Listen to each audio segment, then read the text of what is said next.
Welcome to Disney A, the Canadian-themed Disney travel podcast. We're your hosts. I'm Brandon. And I'm Krysta. And you were dancing there. Sure. But I was just explaining why you were like, duh. I don't know. Gotta keep things exciting. This is true. How you doing, Brandon? I'm fine. Yeah. We are recording on Sunday. Are you having a good Sunday? It's fine. Mm-hmm. Do you have a nerd thing this week? Well, we were away last week and we went to a little film festival. Yeah. That was pretty fun. Mm-hmm. I'm playing some Resident Evil this weekend. Yeah, started yesterday. 7? Resident Evil 7? 7, yeah. It was scary. It's pretty good. Like, they went through kind of a soft reboot, as Resident Evil tends to do, because the plot's kind of weird. This one just draws heavily from Texas Chainsaw Massacre and a little bit of Evil Dead as well. Yeah, I got Evil Dead. Yeah. In fact, I was playing the Evil Dead musical for you. Yeah. So far so good. It's definitely my favorite Resident Evil game I've ever played. Good. I'm not the hugest fan of the franchise. A lot of people really liked Resident Evil 4, which was also kind of a soft reboot. Oh. And I really, I think that's like one of the most overrated games of all time. Oh, wow. Yeah. Okay. This one's good, though. Okay. You loving 7. Yeah. Yeah, you were going to play 8 and then realized you hadn't played 7, so went back and started 7. Yeah. And those two are related in plot enough that when you go to start 8, it says, would you like a recap of 7? And you were like, nope, I will just go play it. Yeah. That's a good nerd thing. What's my nerd thing? I guess just, we went to the film festival and we watched some good movies. It's a Canadian themed film festival. And it's like almost like a Canadian themed podcast. Almost. I don't know. Yeah, so that was pretty good. Like, that was really good. I always enjoy doing that. We do it every year. They've been doing it for, what did they say, 18 years? And we've been to 17 of them. Yeah, we just didn't go to the first one. Yep. So, like, that was really good. And then my first semester ended and my second semester started. So, that's what I'm doing. What are you drinking? You just made me a nice little gin cocktail with some sparkling water and delicious lemon. Yeah, with the lemon stuff in it. Yeah. And I'm drinking a hard peach iced tea. Ooh, it's so good. It is so good. I'm kind of jealous. There are more in the fridge. I just like peach flavored things. No, this is true. Peach stuff is delicious, so that makes sense. We had a show drop and we watched it. We did, all 8 episodes. Yeah, so let's just do, like usual, spoiler-free. Normally we do the latest episode, but they dropped all 8. So, spoiler-free gut reaction to Wonderman. Wonderman! What did you think? It was awesome. I loved this. Like, surprising is the wrong word, because I was actually excited for this when they started talking about what it was. Because, like, when I first heard of Wonderman, I'm like, what?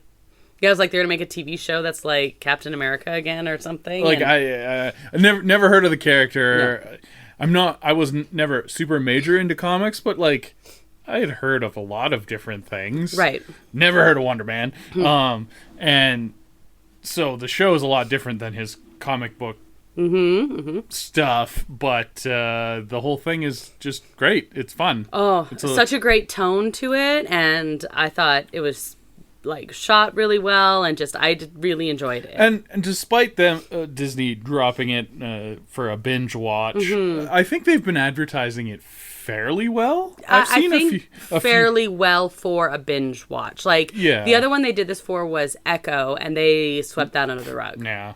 And I liked Echo. Echo was fine. Like this better. This is way better. Like, yeah, I liked Echo, but I like this better. This is one of the better Disney Plus shows in general. And I'm not just saying this because I adore Ben Kingsley. Sir Ben Kingsley. I mean, he's one of the good parts, but like the two leads, like, oh yeah, they have good chemistry, and it really works. Like, the whole thing, it just works. So. Yeah, I'm a big fan. And let's see, do you have a better know a listener? I do. I was trying to go through a bunch of things, but Yeah. we had a shocking number of listeners from this little Canadian city Oh, this week. yay, Canada. Like a shocking number. Really? Like higher than you would guess. Really? What little Canadian city? Well, it's Sarnia. Okay, I know where Sarnia is, yeah. Into Ontario, it's actually the largest city on Lake Huron. I did not know that, though. It's a fun fact. Yep. It's kind of an industrial city. Right. And that's mostly what it's known for. It's got a bunch of parks, but like I don't know. I guess it's just to keep all the workers happy while they're working in all the manufacturing and chemical places. Wait, why do we have so many listeners from Sarnia? Not that I'm complaining, but just like that's interesting. I'm not sure, but there are. The only reason I know of Sarnia is because they have a junior hockey team, the Sarnia Sting.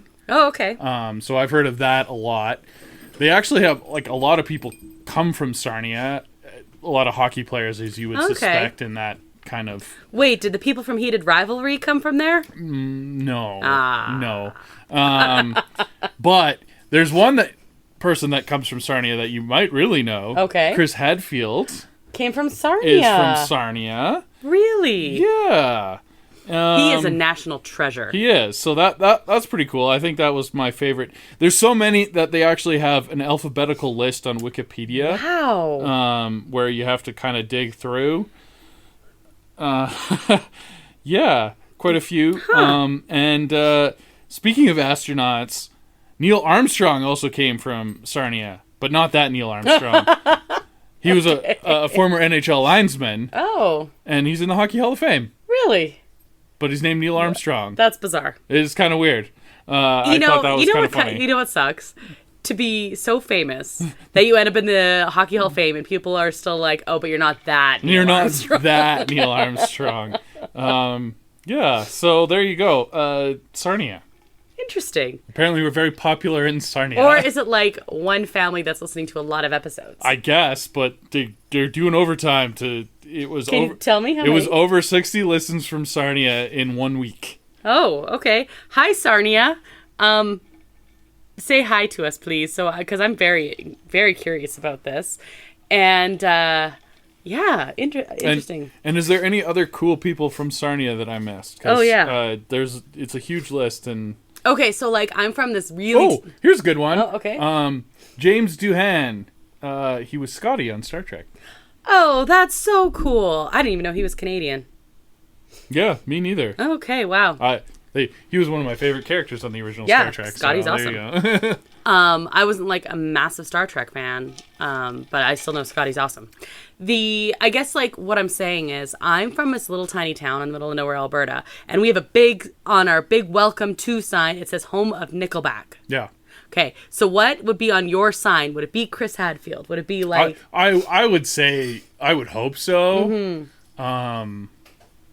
But like, message us and tell us. Yeah. Yeah. It's a city, so it probably doesn't. Well, no, but what would be on there? Like, what are we... Like, if we have that many people from there, is it because... I mean, Chris Hadfield, notwithstanding, or Scotty... Is it because of the hockey team where so many famous people are from, or... Well, just that proximity, that area of Ontario just generates a lot of hockey players. That makes sense. Yeah, and it's Ontario, so that's awesome. Yeah, well, hi, people from Sarnia, Ontario. I do like the hockey team name, Sarnia Sting. That is a good one. I'm a fan of alliterative. Yeah, it's good. That's really cool, and like not plural, because a lot of sports teams are always plural. That's true. It's one of the ones that's not plural. Yeah, that is very true, isn't it? Like I'm going through teams now, and I can't think of other.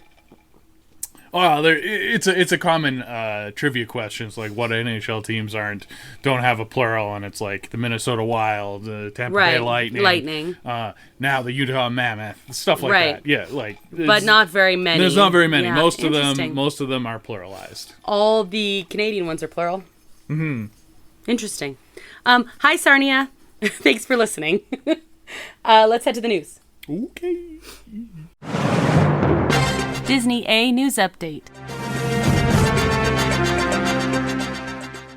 Okay, a bunch of random news. We missed a couple weeks, so I'm not going to go over everything, but some of the standout things.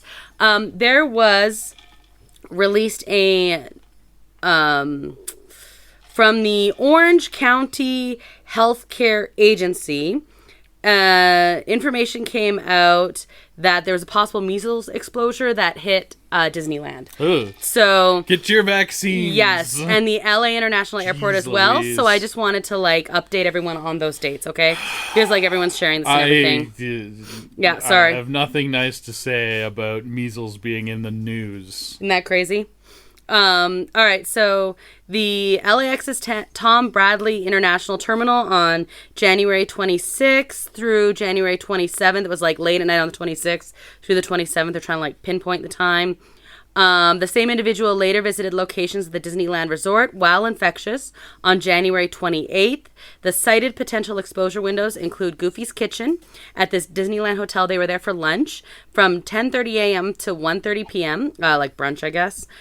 Disneyland Park and DCA Adventure Park from 12:30 p.m. until closing.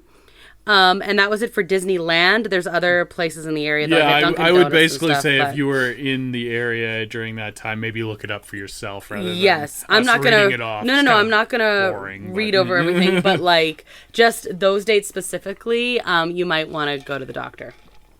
Because measles is serious business, which is why we vaccinated and eradicated it. Yeah, it's supposed to be gone. Yep. Embarrassing. Mm-hmm. So if you were at Disneyland, and especially Goofy's Kitchen, is what I was saying. Yeah. Yeah. You might have had some exposure. Dessert pizza with a little extra on it. But the peanut butter pizza is so good. That's you know where you're not going to catch measles very soon. I don't know if you know this, but the longtime shuttle company, the Art Transit, is shutting down.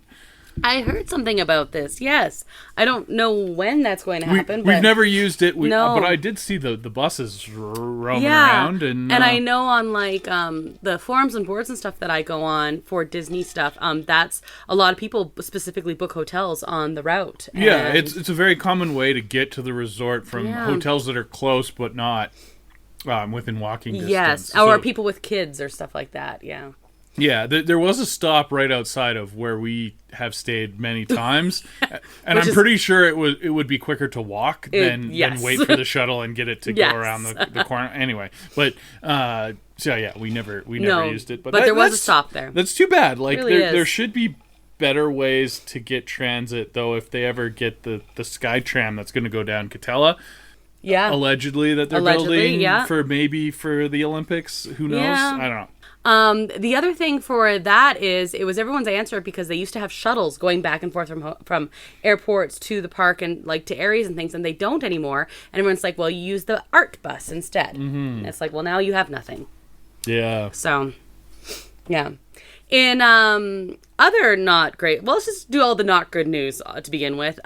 We lost a celebrity that bothered me. Yeah. Yeah. It's kind of sad. And is Canadian. Canadian, yeah. Came to fame from SCTV, Second City That's Television. True, yeah. Very Canadian. Absolutely. Comedy troupe, kind of like Saturday Night Live. Yes, I was going to say, yeah. A lot of really famous Canadian comedians got their start there. There was this big group that went through at the same time. Yeah, your Steve Martins, your John Candys, those sorts. Yeah. Yeah. Catherine Hara passed away this last week. Not very old either. She was in her 70s, 71 or something. Just 71, yeah. Yeah. And just was recently in the studio. With a pretty major part. And was amazing in it. Yeah. And just sudden illness and passed away. That's very sad. Very sad, very surprising. And also important to Disney. Had a lot of important Disney roles too. Everyone knows her, of course, from Home Alone. Right, which is Disney now. But I was pointing out that she is the voice of Sally in Nightmare Before Christmas. Which I knew, but I also didn't know. Yeah, and does other voices as well. She's whatever the female trick-or-treater is. I think that one's Locke is the female. Anyway, she does her voice too, and has done other voices, but Sally is yeah. So anyway, that was sad. Do we have any more sad, bad news while we're talking measles and canceling transportation? And I mean, other than, yeah. I mean, not that sad, but there is a lot of construction going on Yep. at Disneyland right Yep. now. Rise of the Resistance is down That's right. for a pretty lengthy refurbishment. Yes. And this is the first down that it's been since it opened. Yeah, the first major refurbishment. It's closed. There's walls up. There's no return date. Nope. So Who knows? That's kind of Sketchy, rough. yeah. It's kind of rough. Especially during the 70th. I mean, I get there's always something going on, but like, that's rough to not even have a return date. And they have quite a few things down. I think Small World's going down again. Small World is just down for a little bit because they hadn't taken down the holiday stuff yet. Oh, okay, Yeah. okay. That's not so bad. It was a scheduled one. Yeah, that one was scheduled. What's interesting though, going back to the Rise of the Resistance, as I don't know if this is all the time, but I was watching Fresh Baked and they actually have the outdoor queue open, so you can like go in there and have like a seat. Oh, that's nice. Yeah, especially like the part where it has like the stonework, not the extended queue that's just Not the ropes. caves, but the outside. Yeah, exactly. Yeah. Yeah. Well, that's good. There is some seating in Galaxy's Edge, but Yeah. well, not any in the sequel trilogy area. That's Right. So a lot of people were like, "Oh my goodness, they're closing this to like update it to the new." And they're like, "No, they're not. No. No, they're not." no, they're not. They're not changing. It's been out since before COVID, Yep. so it's time. It's a complicated ride, so they need to fix some Yeah, stuff. and I was like, it's too bad for the 70th, but they want it up and running and working and all good for Star Wars time. Yeah, For all the Star Wars for nights and May and whatnot. well, end of April when they Yeah. when they do all the changes to Galaxy's Edge, I'm sure. And well, speaking of complicated rides that need refurbishment, they actually did fix something on Indiana Jones. I was gonna Segui, you beat me to it. Good job. Yes, something that has been down for so long. The bridge, like the rope bridge in the Indiana Jones, like you would go on it for years now, and the Jeep would stop then just start going again for no reason. And it's even weirder when they're not synced up properly, because like you have the head-on collision at that point as well.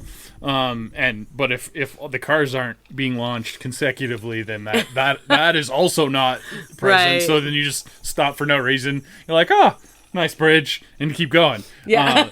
What's supposed to happen there is there's supposed to be an illusion where your car kind of drops a little bit. Yeah, and the fire comes up and at the the same rope time. and the ropes on the bridge, because it's a rope bridge, Yep. kind of look like they're tearing. Yeah. They finally fixed it. Yeah. Yeah. Like literally years. Oh yeah, like Have you even been Like, on it when it was like? maybe in 2008. I'm not sure. Yeah, because I remember it happening, but I was trying to pinpoint I don't know. when it would have been. So, like, maybe 2008. Like, Maybe. Yeah, I don't know. So, anyway, that's really good that they fixed exciting. something. Yeah, and, it's exciting. And I thought for sure that was one thing that it was just like a write-off. It was just not going to work anymore. So, that's pretty cool. Yeah, like the water effect with the in the same ride in Indiana Jones, when you first go into the chamber after you've looked at the eye and the big face has a laser that shoots off. There used to be a water effect with that, like it would, as if it was melting something. Oh yeah. As you were coming in. Now it's just kind of like a puff of smoke, Right. which is fine. But it used to be a lot cooler. They haven't done that even in longer, I think. But yeah, and they changed, like they quote unquote fixed the beginning part where like you're supposed to like decide what you're wishing for and things, and they have updated it so something at least does change and have an effect now. But it definitely isn't what it was when it started. yeah, it was like a turntable and stuff, and you like the door like it does. no. It don't do that no more. But No, but at least that's it's fine. at least it's still it's a projection turntable, which is fine. Yeah. Like you do works. what you do. Yeah. Yeah. So anyway, that's exciting. Other exciting stuff. Lunar New Year is in full swing. We never did the menu. I'm not going to do it now either. Just there's not a lot of new things at the booths, but there's lots of new things at some of the non-booth participants, like Smoke Jumpers and even Pim's Test Kitchen, things like that are participating in Lunar New Year. Yeah, and Lamplight Lounge, things Lamplight Lounge, yeah, and pretty good feedback on a lot of those options. Mm-hmm. And like merch and things like that. Horse Collar is the mascot because it is the year of the horse, and I don't think this is the first time he's appeared, but he's like, it's been many, many, many years since he's appeared, and of course updated and everything. So you can meet him. You can also meet Panda May. That's the first time you can meet her in the parks. Before it was May from Turning Red with like a tail and ears. Like half transitioning, I guess. So what you're saying is it's gonna be May. That's almost exactly what I'm saying. Okay, cool. So you can Panda May and then of course the regular characters and things like that.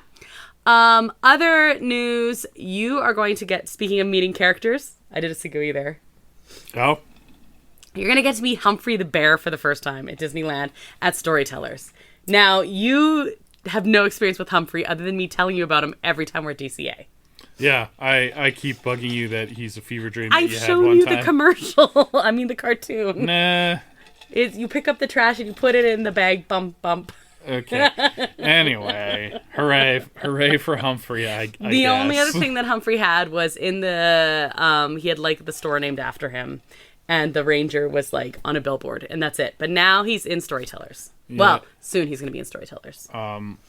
Yeah, the Hanna-Barbera Bear and Ranger was a lot more successful. Yes, I think that's why he didn't last very long. Yes. But he was kind of another antagonist to Donald in some of his stuff, and Chip and Dale. Yeah. Movies and TV shows. We got some trailers. Yeah, quite a few. Yeah, so one of the most exciting ones I thought was the Mall trailer came out. Yeah, Mall looks pretty good. You're not going shopping. You're in Star Wars, and it's... Oh, yeah, I was like, you're not going shopping. I'm so confused. As in Darth, yes. Yeah, as in Darth, yeah. This is kind of in between Clone Wars and Rebels. Right. Because he comes back in Rebels. If you didn't know, we hadn't watched that far in Rebels, but I did know this.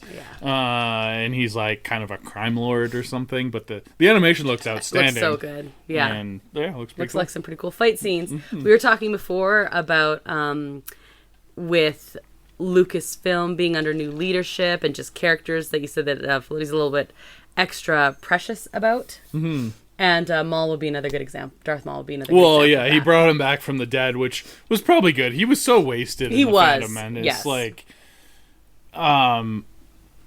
it was kind of Boba Fett-y in the original trilogy, how he was so limited and was really cool.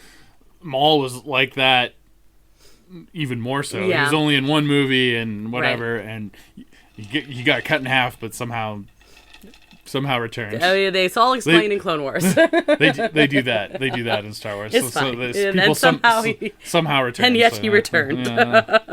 Okay. I don't think I have any other news. I thought you were going to talk about more trailers. I don't even know what other trailers came out. Yeah, I mean, I don't know if you care about the Devil Wears Prada. I don't. How about this is the other one I want to talk about. Daredevil. Born Again trailer. Yeah, yes, I knew there were two. I was like, there's a Marvel and a Star Wars. Yes. That looked good. It really did. And Jessica Jones. I mean, we knew she was coming. Yeah, but she's in the announced trailer. And she's in the trailer. It's just good. Yep, I'm excited. Stuff. This one I'm really excited about. I'm excited about both of these, actually. So, do you have any other news? I don't know. No, Daredevil's coming soon. Yeah, right away. Let's head to the main topic then. What's in the bag? It's not a head, it's just content. Oh.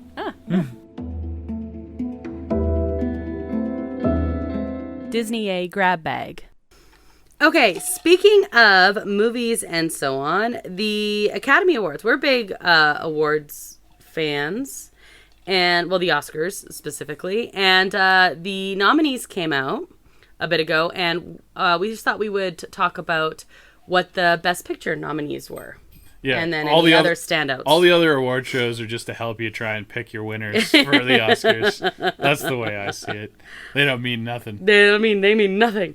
So I thought we would just kind of like briefly talk about what you've noticed about the nominees, and then just kind of the Best Picture nominees. Okay, well, we haven't watched most of them yet, so this will be interesting. And just any standout comments that you want to make. Like, for example, animated feature film. We have some Disney. Well, we have a Disney and an... Elio was Pixar, right? Elio was Pixar. Elio's not going to win. I'm honestly surprised it was even nominated. Yeah. Zootopia 2 is nominated. K-pop Demon Hunters was nominated. Zootopia 2 is less surprising. It was very well received and is making a metric ton of money. Mm-hmm. We also have a brand new category, casting. Yeah, which is very cool. Mm-hmm. I feel like casting should have probably had an award a long time ago. Right.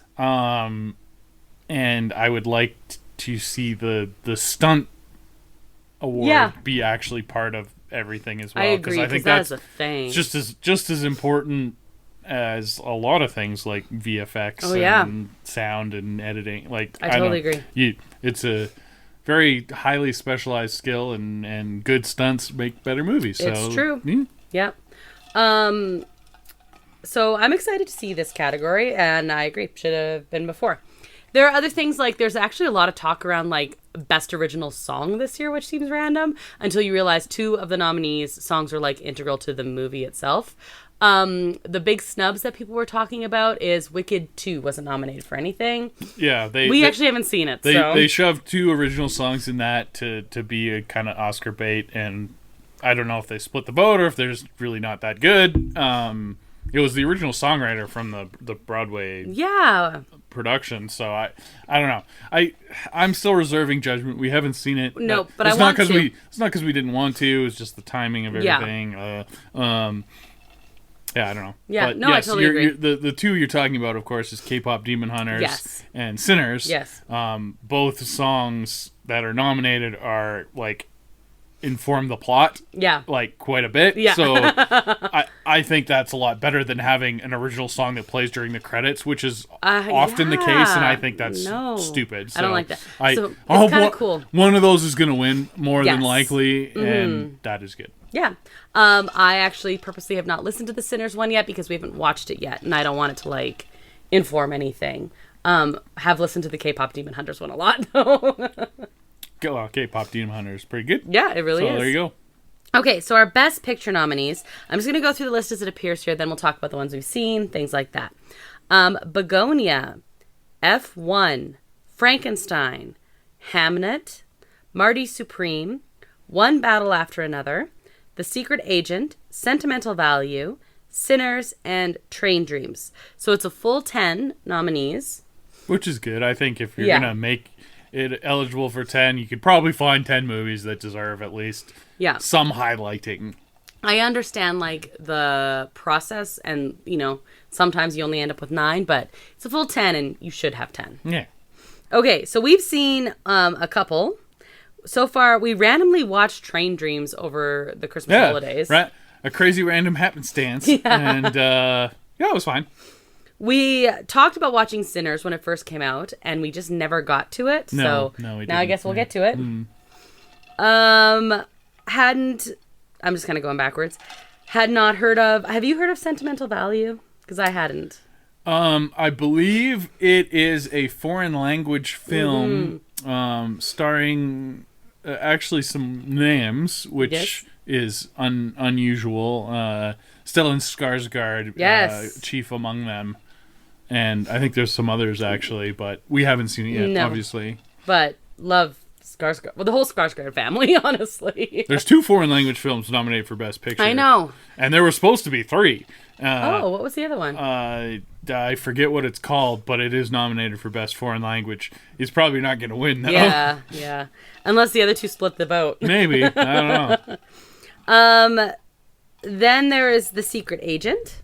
That's the other one that's nominated. That's a Brazilian film, I believe. Okay. Yeah. Mm-hmm. Then there is One Battle After Another. And this one is probably going to win the award. We haven't seen it yet. With a question mark in our voice? See, this is surprising to me because when it was first advertised, I was like, oh, it's like a Leo action movie, whatever. And then everyone was just raving and raving about it. It's very topical. I understand. Okay. So, I see. Yeah. Why would but like a well done topical movie, unlike the last one that Leo tried to do, Look Up, which was kind of ham-fisted and cheesy. Yeah, I don't like that. This one's much better. Okay. From what I understand. Obviously, we're gonna. Not having seen it, I don't have my own opinion, but that's but just we will see it. The word on the street. That makes sense. Then we have Marty Supreme. Yeah. This is the one with... Wait, who's in this one? Timmy Chalamet. Oh, Chalamet is in this one. Yeah. That's right. Uh-huh. And this one they're advertising now. Then we have Hamnet. We have seen this one. We did. I loved it. It's based on a book. Did you know? It is. Yes. Yes, it is. Sorry, I just keep saying that. It is based on a book. It's Shakespeare. Well, and he's in love, but it's not Shakespeare in love. No, not that one. It's which did win Best Picture. It did. One of the more derided Best Picture winners. I don't think it aged that well. I've seen it like more recently than you probably. Even when it won, I wasn't watching Oscars as religiously as that, but I had seen that one, and I was like, I love that movie. But really? Yeah. Hamnet's a lot better. Hamnet's gorgeous. You do need to be a little bit of a Shakespeare fan, and it's a little bit dry in the middle. See, I didn't think so. I may have been struggling to keep my eyes open in the middle. Yeah. But it's good. It's the production value is very strong. The acting's unreal. And it's good. Like I'm not. I was saying because we went with your parents and like everyone was good. Everyone can understand Shakespeare. Everyone things like that. They don't speak like Shakespearean plays for most of it. No. Except when they're doing the Shakespearean play. Exactly. But then, but like I study Shakespeare and I'm a massive Shakespeare nerd. Actually, like yes, they fictionalize a lot of stuff. Of course, but it is a movie. But like. It's not like, the reimagining of Wuthering Heights or anything like that. Like it's... Oh, that's very romantic. Oh, it's something. It's like pretty close. Like what is known about Shakespeare's marriage and his children and things like that is like it's pretty close. And they don't like it's more done as a period piece drama about like this writer and his family. He's a tortured writer. And most of it's from his wife's perspective, honestly. Yeah, she's the main character. The guy that plays Shakespeare was actually not nominated for an acting role of any kind, but I believe they were putting him forth as supporting actor, which is very interesting. Oh, that's bizarre. That's what I hear. I'm always interested in that like decision, or when you have equal placing for like when Wicked they did the nominations for Wicked, and it's like they put one forward as a supporting and one forward as the lead, and I'm like, how do you do that? Like, how do you do it? Well, you don't want to split the vote. You pick and choose, and but that's what I heard. Anyway, I do believe his wife is the main character. Oh, I 100%. They don't even use his name for a big part of it until you get further. But, So anyway, as a Shakespeare nerd, I loved this movie. Frankenstein, which we really, really want to see. Guillermo del Toro, in my world, can do very little wrong. And I heard really good things about this. For the most part. I said very little. I didn't say no wrong. He's a good director. Yeah. Absolutely. Yeah. And I heard mostly good reviews from this when it first came out. This is just another one we just didn't get around to watching yet.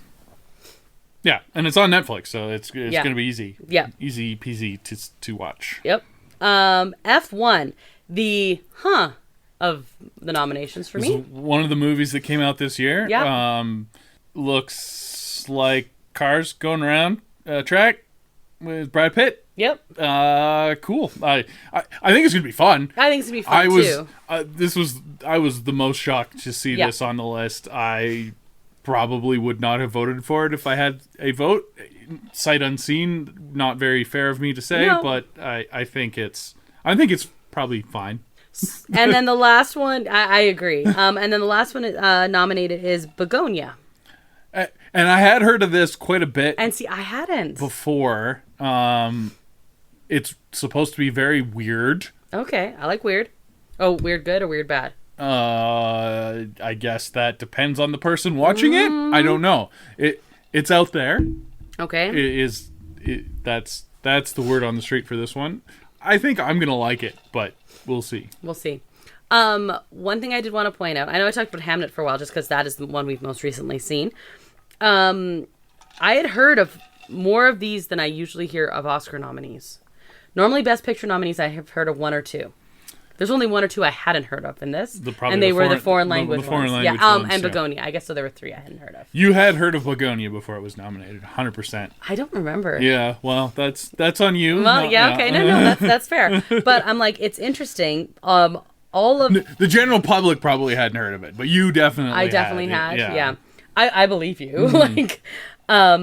But all the rest, I'm like, oh, I saw a million trailers for this. Oh, I heard about this. Oh, I got heard a lot of feedback. Marty Supreme's a perfect example. It is very much an Oscar bait movie, more traditional style, but because Timothée Chalamet is in it and he's chasing his Oscar like a young Leo did once upon a time, it's getting a big marketing push. Oh yeah, for sure. I'm seeing trailers for it daily, like many trailers for it daily. And we actually don't watch that much TV where you see trailers for things. Yeah, mostly sports and things like that. So, yeah. To be fair, I don't think I had heard of Train Dreams before we actually watched it. But the fact that Definitely not. But the fact that we watched it with my family and they had heard of it, like it must be advertised somewhere. It got a little bit of a push on Netflix.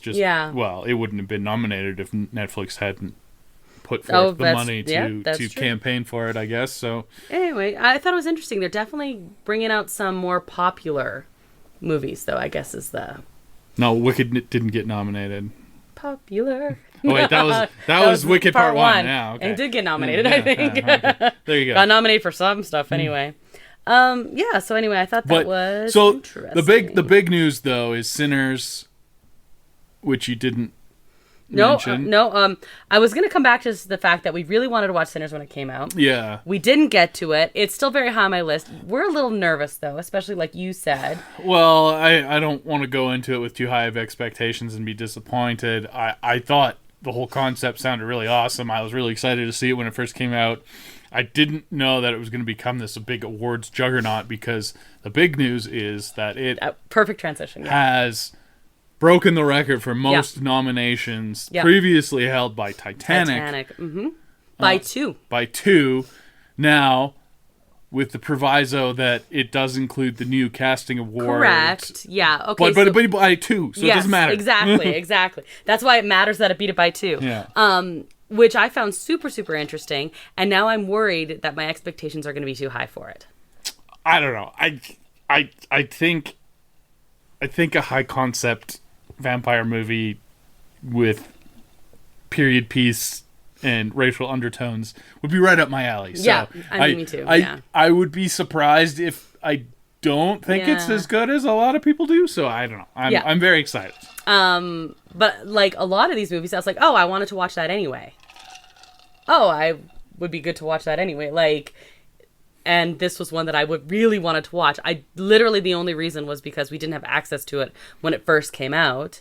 Well, we were doing stuff. Because we were doing stuff, and then it was in theaters, and we don't have a theater right here, and so on, and it was just one of those things that we just didn't get to, so like... And it's not on one of the streaming services that we currently subscribe to, but we shall. Yes. We are going to be, like, planning and watching all We're going to find all these movies by hook or by crook. Yeah, no, we'll watch them all. Probably by crook. You didn't hear that, FBI? Go away. No, definitely not. I have no idea what you're talking about. So anyway, yes, that is pretty exciting that it beat all these records. We have a lot of genre films in the Best Picture nominees, was the other thing I wanted to bring up. Yeah.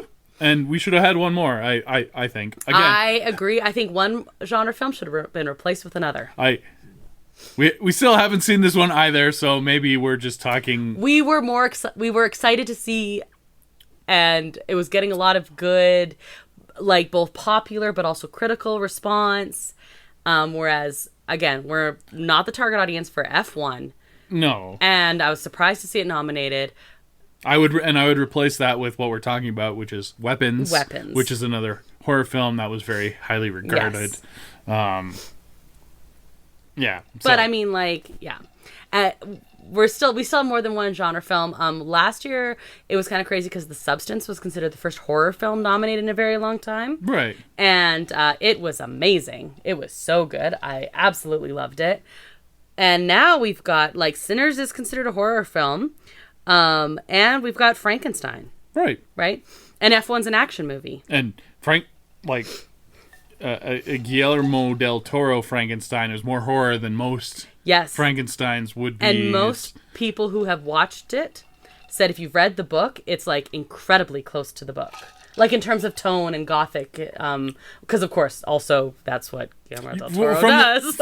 From the trailer, yes, he's a very good gothic literature type director.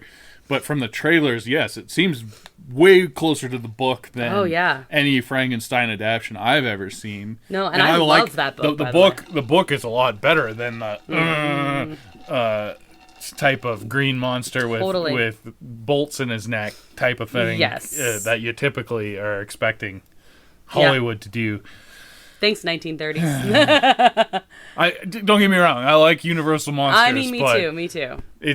It's like it's a different thing. It's a different thing. Yeah. This is good. Yeah. So I was excited to see this from the minute they started advertising it, and I'm going to be excited to watch it. And now we have a reason to watch it. And like I said, it's on Netflix. It's really easy. We're just going to watch it one night. Cool. Yeah. Did you have anything other standouts or anything you wanted to notice? You wanted to mention that you noticed with the awards nominees? Not really. It was good to see that Avatar wasn't nominated for a whole heck of a lot. It got visual effects, which it should get visual effects. It should probably win. Because it is gorgeous, but like the last two Avatar movies were nominated for Best Picture. I didn't even have a problem with the first one being nominated. The second one, I was very much. Well, the first one won. Yeah, that's right. I probably had a problem with that. I have a problem with the plot of Avatar quite a bit. It's not very good, frankly. So, yeah, we're like not huge Avatar fans. I actually liked the third one more than the other two. I liked the first one more than the second, and I liked the third one more than the second. The second was my least favorite. Yeah, the second one's quite terrible. I think if I'm just watching them, probably the third one I would also say is my favorite. But I liked the first one because it was like a spectacle. It was such a spectacle. Yeah, and that's just what I remember. The first one works because it's like introducing you to the world, and you got a lot of cool stuff going on. I guess I say the third one I like the best because I was going in with bare bones expectations. That's true.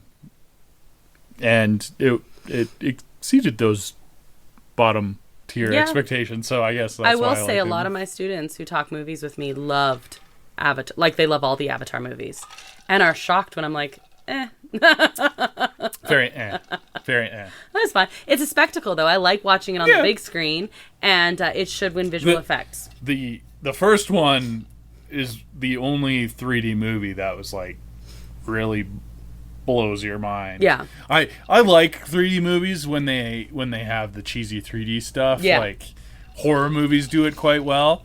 But Avatar's the only one that's been like actually good, where the effects actually work and they're not just cheesy and they're not out of focus or whatever. Like a lot, which happens a lot of the time because it's not done properly. Right. So you can only be looking at one part of the screen to have it in focus. Would I ever click on Disney Plus and boot up an Avatar movie? Absolutely not. No, I also agree with that. And like I don't have a problem with them except that they are so popular, I guess. Well, so it makes me like them less. they've made an enormous sum of money. Even this Avatar 3 is not making close to the other two. Both of the other two broke 2 billion worldwide. This one's not even gonna break 1.5. Right. Would you expect that the second one would it have made so much money if it hadn't come out so much longer after the first one? Like, how much did nostalgia have to do with it? It's tough to say because the conversation at the time that it did come out was like, oh man, Avatar came out so long ago, who cares about it anymore? Okay, all right, that's interesting. And that's true. Like, for such a huge movie, the cultural impact of the Avatar franchise has been quite minimal. I think actually the cultural impact of Part 3 has been more. I've seen a lot more memes about the new villain. Oh yeah, okay. This time around than I have. Well, it was a lot more interesting. It was. The plot was a lot better. I don't know. Yeah. We could have spent more time hanging out there. Maybe they needed more of a division between 2 and 3, and then I would have been... I'm not talking time, like, this is Part 2 story, this is Part 3 story. Then maybe I would have... Well, the trouble is, Part 2 and 3 were actually written as one. Yeah. So that's probably why 2 kind of sucks. Right. Is half a movie, and 3 is the kind of conclusion. Right. That makes sense, yeah. Now, they're both way too long, so... Yes. You'd have to be win for editing. real choosy with what you're putting in there to make it one movie. But I don't know. Yeah, it should not win for editing. It could have a much stronger editing. We can talk about Avatar less because it didn't get nominated for very that's much. True. That is true. I'm excited. I like the Oscars. Every year we do an Oscars show where we talk about what Disney won, but more than that, we have our Disney A Oscars. Yeah. Yeah, and we have such categories as Best Blue Character in an Animated Film, or Best Clothing Transition in a Disney Film, or Best Lin-Manuel Miranda Song that is not from Hamilton. Those are just off the top of my head. I don't remember what other categories, but yeah. You go a little freestyle with that. Yeah, I make the categories and pick the nominees, and you have to pick the winners. Right. Yes, so...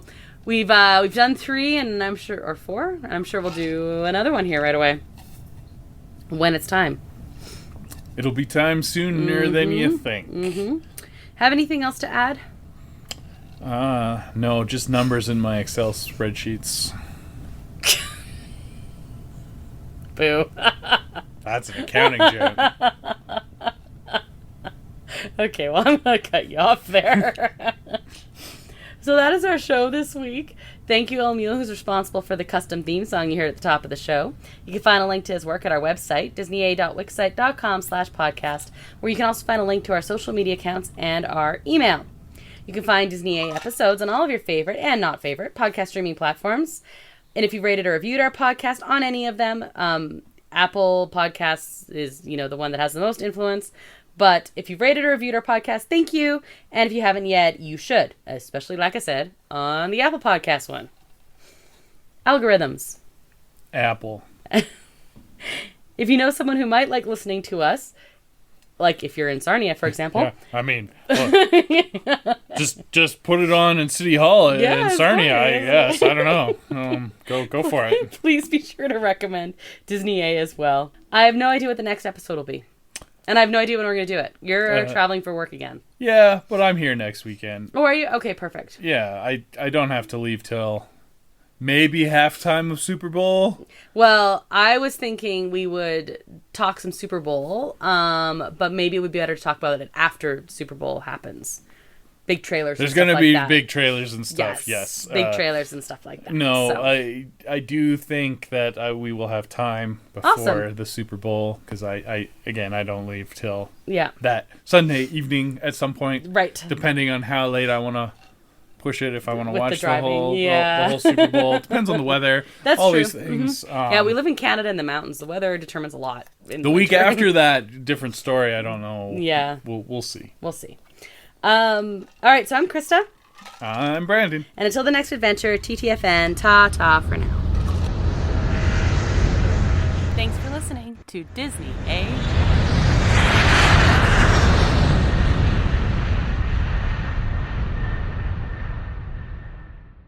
you're saying is it's going to be May. That's almost exactly what I'm saying. Okay, cool.